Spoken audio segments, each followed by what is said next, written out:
Something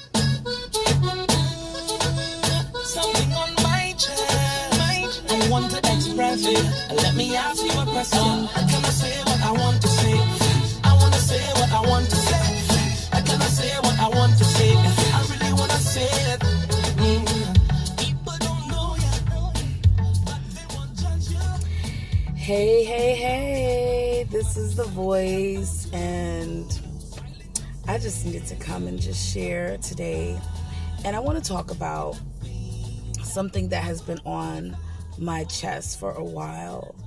And it's been something that I've been wanting to share. And since, I'm not really on my YouTube page as much, but just wanted to just share.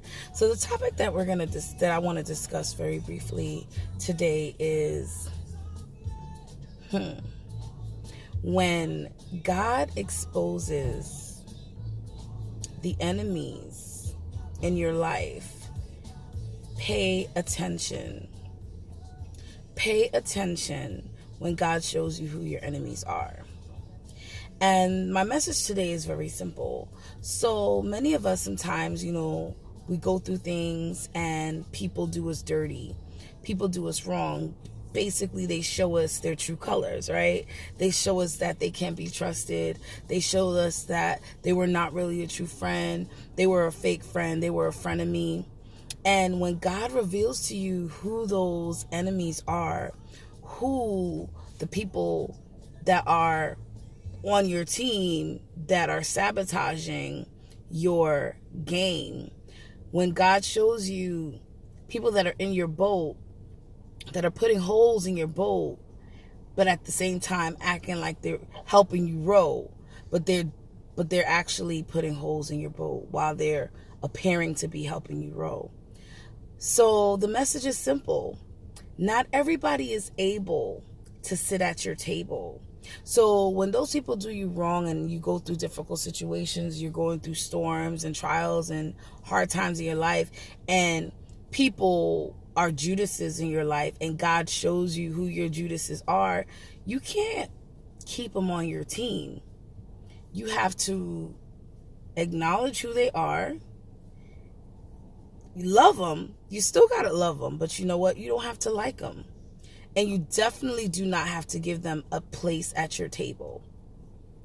Everyone is not able to eat at your table. So after, the Lord blesses you and you're able to make your comeback and rebound off of all of the hell that individuals may have taken you through, whether it's a boyfriend, whether it's a girlfriend, an ex, whether it's family members that are being low down, dirty shame and acting like relatives instead of family, whatever it is, a coworker, and whatever it is, when God shows you who's not for you, who is acting like your enemy, you need to take note. And when you come up, when you begin to start winning, remember who those enemies are. And don't invite them to have a seat at your table. I know sometimes we say, well, you know what?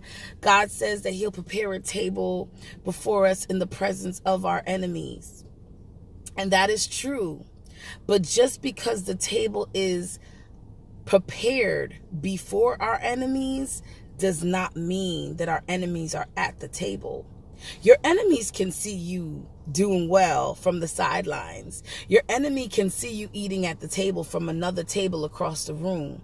Your enemy can even see you eating at the table at a fine restaurant while they're mopping the floors. They can see you win. They can see you win, but you don't have to let them in. Not everyone is able to sit at your table. And if they've shown themselves to be an enemy, you need to treat them accordingly.